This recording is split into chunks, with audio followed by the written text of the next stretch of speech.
SHK production کے ناظرین السلام علیکم۔ آج جو واقعہ میں آپ سب کو سنانے والا ہوں، اس واقعے سے ہم سب کو سبق حاصل کرنا چاہیے۔ کہتے ہیں کہ پہلی جنگ عظیم کے دوران شام پر ٹڈی دل نے حملہ کیا اور باغات اور فصلوں کو تباہ کر دیا، جس کی وجہ سے قحط آ گیا اور ایک خلقت موت کے گھاٹ اتر گئی۔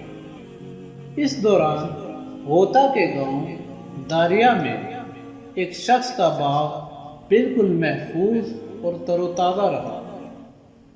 ٹڈی دل نے اس کو کوئی نقصان نہیں پہنچایا۔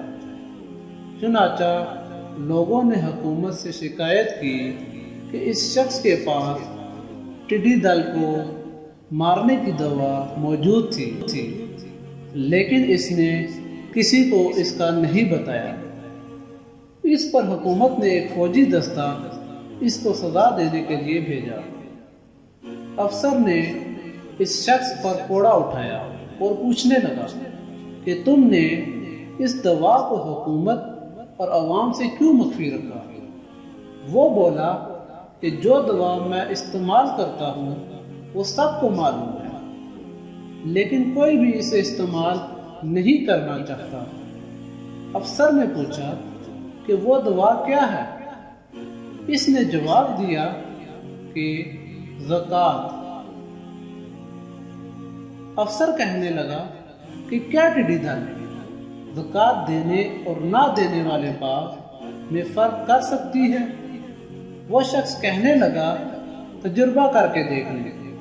چنانچہ فوجی ٹڈیاں اس باغ میں چھوڑتے تھے اور وہ وہاں سے بھاگ جاتی تھی۔ اس کے بعد اس شخص نے یہ حدیث سنائی کہ نبی کریم صلی اللہ علیہ وآلہ وسلم نے فرمایا، اپنے مال کی حفاظت زکوٰۃ سے کرو، مریضوں کا علاج صدقے سے، اور بلاؤں کی لہروں کا استقبال اللہ کے سامنے عاجزی سے کرو۔ زکوٰۃ نے ٹڈی دل کو شکست دے دی۔